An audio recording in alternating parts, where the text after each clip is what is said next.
අයිබෝවන් ප්‍රාර්ථනා කරනවා වාසනාවන්ත සුබ දවසක් වෙන්න කියලා. අද ඉතින් ඔන්න ඔයාලට රසම රස මොංගෝලියන් බීෆ් හදන විදිය තමයි අරගෙන ආවේ. ඉතින් වීඩියෝ එකට යන්න කලින් මතක් කරනවා ඔයා තාමත් මාලි ඩිසිල්ලා කියන මගේ YouTube channel එක subscribe කරලා නැතිනම් subscribe කරන්න. ළඟින්ම තියෙන notification bell එකත් all දාලා තියාගන්න. එතකොට තමයි මගේ වටිනා වීඩියෝ එකක් ඔයාලට ලැබෙන්නේ. මෙන්න මේ විදියට තමයි මොංගෝලියන් chicken එක හදාගෙන අවසානයේදී ඔයාලට දකින්න ලැබෙන්නේ. ඉතින් සුපිරි හොටෙල් එකකින් ගෙනාව වගේම අපිට ගෙදර හදාගෙන කන්න පුළුවන්. මේ තියෙන්නේ beef පෙති.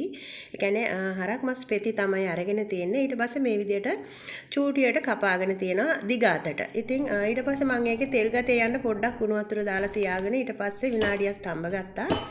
ඊට පස්සේ අපිට අවශ්‍ය වෙනවා පාන් පිටි, ලුණු ගම්මිරිස් මේ විදියට සුදු පාන් පිටි තමයි මෙතෙන්ට අරගෙන තියෙන්නේ. ඉතින් ලුණු ගම්මිරිස් පාන් පිටි මේ විදියට එකතු කරගෙන ඊට පස්සේ කලවම් කරලා අපි බැදගත්තු මස් කෑලි වල දවට ගන්න ඕනේ. ඉතින් මේක දවටගෙන පැත්තකින් තියලා ඊට පස්සේ අපි මේක ගැඹුරු තෙලේ බැද ගන්න අවශ්‍ය වෙනවා. ඊටම රසට මොංගෝලියන් බීෆ් එක මම හදාගත්තේ ඊජිප්තුන් රයිස් එකක් එක්කලා. ඉතින් ඔයාලට පුළුවන් මේකට කැමති රයිස් එකක් එක්කලා රස බලන්න. ඉතින් හරිම ඉක්මනින් හදන්න පුළුවන් දෙයක්. ගොඩක් දේවල් අවශ්‍ය වෙන්නේත් නැහැ.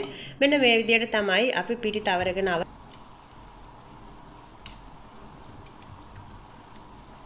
විනාඩි 4-5ක් වගේ අඩු ගින්දරේ මේක වැද ගන්න ඕනේ. බැදගෙන අපි තෙලෙන් අයින් කර ගන්න ඕනේ. ඉතින් ගැඹුරු තෙලේ මේ විදිහට හොඳින් බැද ගන්න ඕනේ.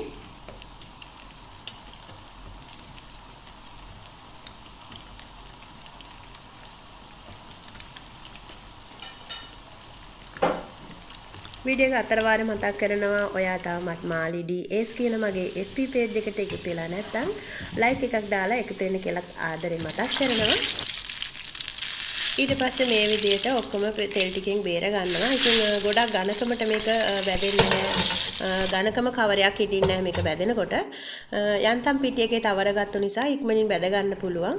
ඊට පස්සේ අපි මේක ආයෙ කුකින් කරගන්නවා. කුකින් ඔයිල් මේස හැඳි එකක් මේ විදිහට එකතු කරලා රත් වෙච්ච භාජනයට අපි මේකට එකතු කරගන්නවා. ගාගත්තු සුදු ලුණු සහ ගාගත්තු අමු ඉඟුරු මේස හැඳි එක බැගින් එකතු කරලා මේක ඊට පස්සේ අපි තන්වන් පාට වෙන්න බැද ගන්නවා. ඉතින් මේකට අවශ්‍ය වෙනවා සෝයා සෝස්. ඔයාලා කැමති සෝයා සෝස් වර්ගයක් එකතු කරගන්න. ඊළඟට අපිට අවශ්‍ය වෙනවා ලුණු කොළ කීපයක්. ලුණු කොළ 6-7ක් විතර ටිකක් දිග කෑලි වලට කපලා. ඒ වගේම දුඹුරු පාට සීනි මේස හැඳි දෙකක් විතර අවශ්‍ය වෙනවා. ඊට පස්සේ අපිට තව අවශ්‍ය වෙනවා බැදගත්තු තල ඇට ටිකක් අවසානයේදී ඩෙකරේෂන් කරගන්න. මේ වෙනකොට අපේ ඉඟුරු සුදු ලුණු ටික බ්‍රවුන් කලර් එකට ඇවිල්ලා ඊට පස්සේ සෝයා සෝස් ටික එකතු කරගන්නවා. හොඳින් කලවම් කරගෙන අපිට අවශ්‍ය නම් මේකට වතුර චුට්ටක් එකතු කරගන්න පුළුවන්. මොකද අපි ඊළඟට මස් එකතු කරනවා මේකට. මස් ටික අපිට ටිකක් මෙලෙක් ගතියට මේක ආපහු තැම්බෙන්න ඕන.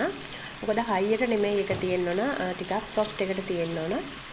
මේ වෙලාවේ මම සුදු විනාකිරි මේස හැන්දක් එකතු කරගන්නවා. එතකොට අපේ මස් ටික හොඳ මෙලෙක් එකට තැම්බිලා හිටිනවා. ඉතින් ගොඩක්ම අඩු ගින්දරේ තමයි මේක මේ වෙලාවේදී උයා ගන්න ඕන. නැත්නම් මේක ඉක්මනට කර වෙලා යනවා.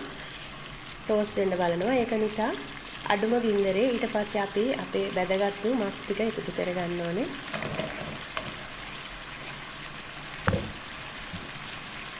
හොඳින් කලවම් කරලා ඊට පස්සේ අපේ ලුණු කොළ ටික අපි එකතු කරගන්නවා මේකට. ඉතින් ලුණු කොළ පොඩ්ඩයි කියන්නේ කෑලි 6-7ක් වගේ තිබ්බහම ඇති. ගොඩාක්ම අවශ්‍ය නැහැ. ඔයාලට මේක තැම්බෙදී තව වතුර ඕන වගේ තේරෙනවා නම් ගොඩක් කර වෙනවා වගේ නම් තව වතුර චුට්ටක් එකතු කරලා මේ විදියට තව ටිකක් කුක් කරගන්න. මොකද මම දැක්කා මේක ටිකක් හයිය ගතියට වගේ තියෙන ස්ටෝන් එකට වගේ.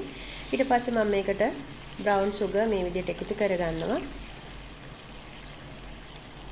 ඊට පස්සේ ලුණු කොළ ටිකත් එකතු කරගන්නවා.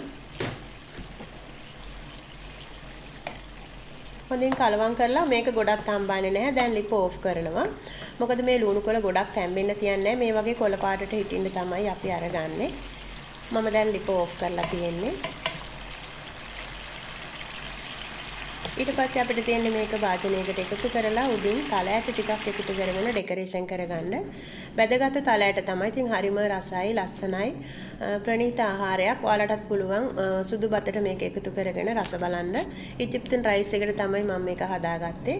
ඉතින් මේ වීඩියෝ එක හොඳයි කියලා හිතෙනවා නම් ඔයාලටත් පුළුවන් තව කෙනෙකුට බලන්න ෂෙයා කරන්න. ඒ වගේම රැඳී සිට ඔයාලට ගොඩක්ම ස්තුතියි.